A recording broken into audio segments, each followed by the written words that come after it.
Very, very good morning to all my dear friends. Today we have with us Shresh Punj. He is from Hansraj College.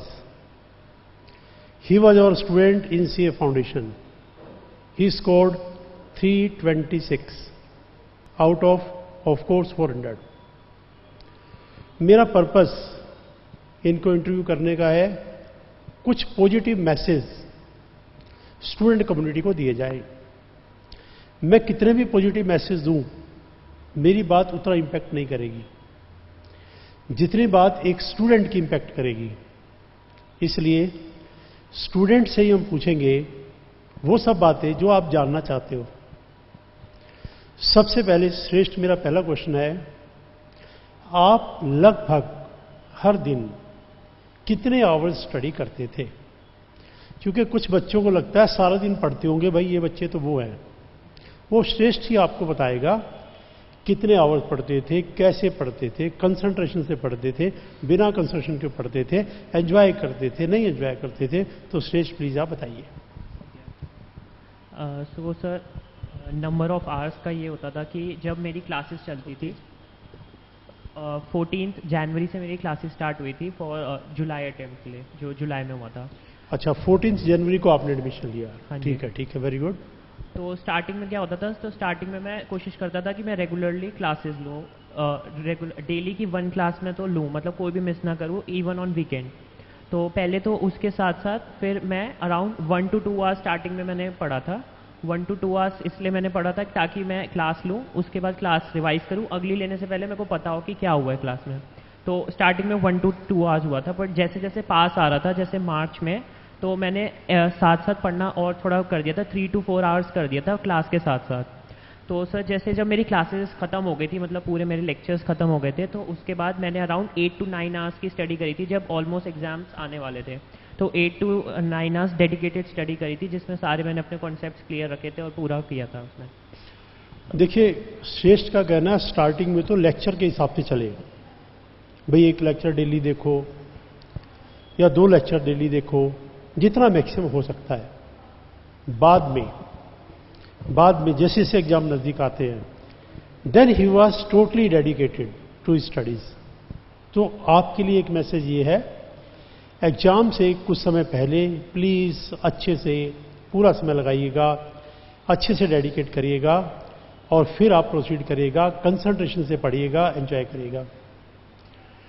कुछ बच्चे ये बोलते हैं कि sir हमारा तो रेगुलर कॉलेज है, हमारा तो हंसराज है, SRCC है, सर कॉलेज को तो हम छोड़ेंगे नहीं, कॉलेज के साथ करें कैसे?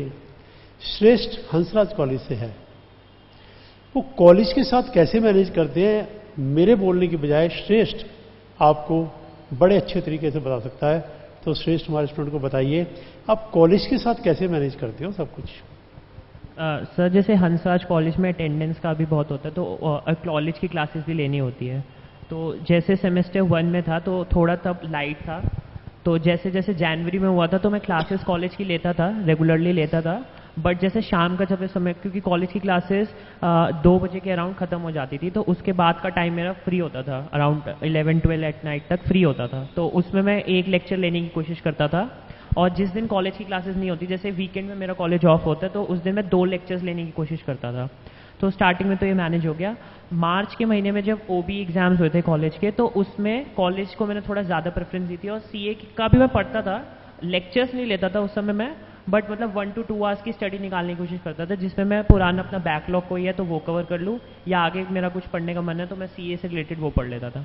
उसके बाद जब कॉलेज की 1 हफ्ते की छुट्टी मिली थी आफ्टर OB एग्जाम्स, तो उसके बाद मैंने फिर से CA को पकड़ लिया था काफ़ी, फिर दो लेक्चर्स लेने मैंने शुरू कर दिए थे ताकि मेरे एट पार आ जाऊँ मैं अपने CA में भी। उसके बाद फिर कॉलेज का फिर जैसे स्टार्ट हुआ तो मैं क्लासेस लेता था, बट ज़्यादातर फोकस CA पे ही रहता था।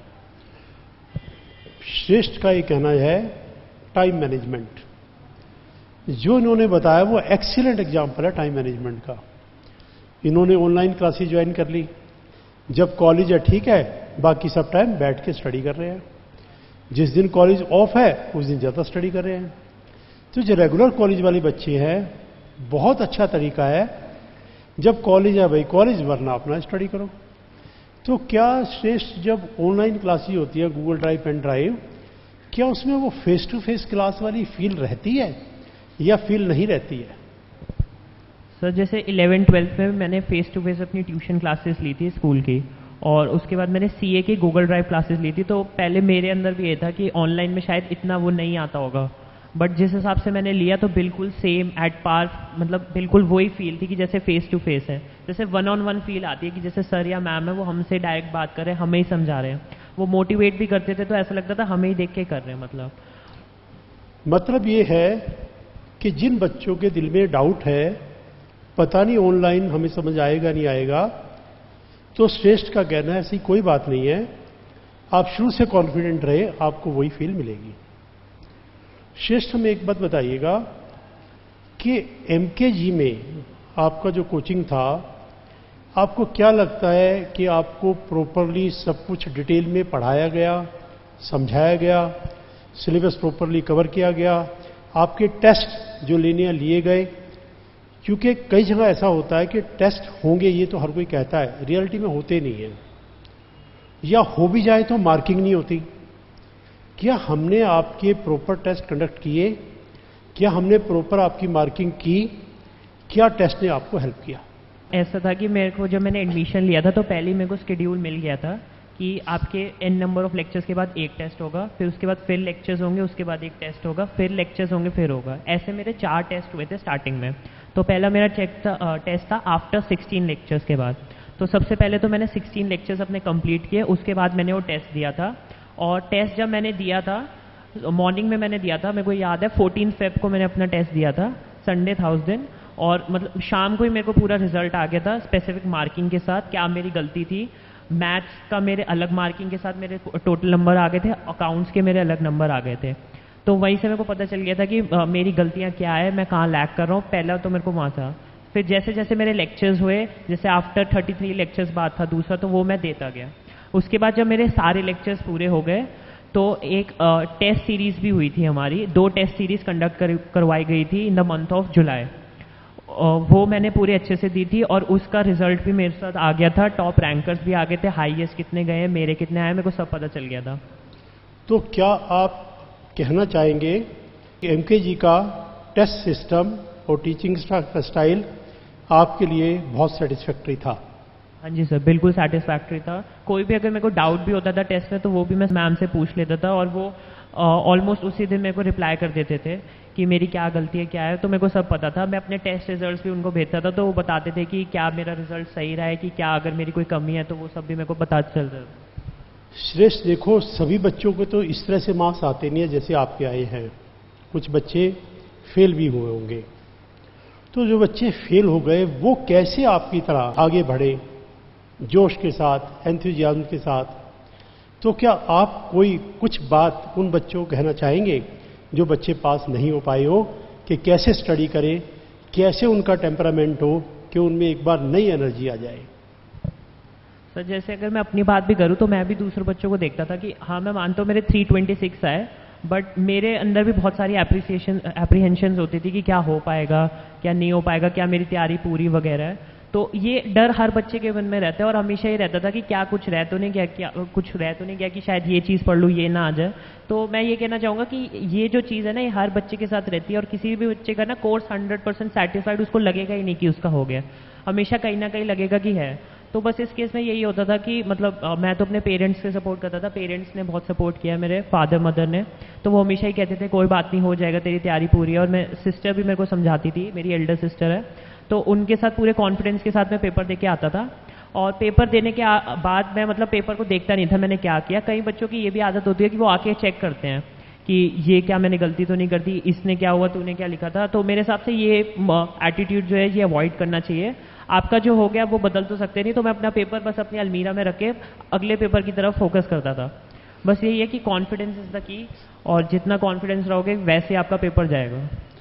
देखिए, श्रेष्ठ का ये कहना है आप बिल्कुल डरो मत, घबराओ मत, सिस्टमेटिक वे में चलो, पूरी एनर्जी के साथ लगो, कॉन्फिडेंस के साथ लगो, आपको दुनिया में कोई फेल नहीं कर सकता।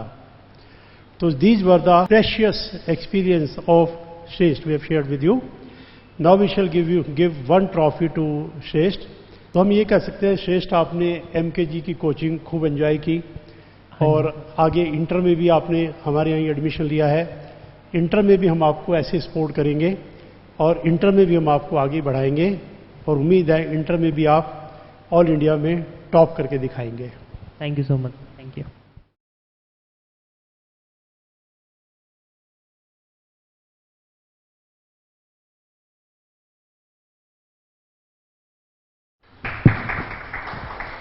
ऑल द वेरी बेस्ट श्रेष्ठ, विश आप इंटर में भी ऐसे हमारे टॉपर बनेंगे। एक बार हम आपको दोबारा इंटरव्यू करेंगे, फिर आप फाइनल में भी ऐसे करिएगा, हम दोबारा इंटरव्यू करेंगे। All the very best to you. Thank you.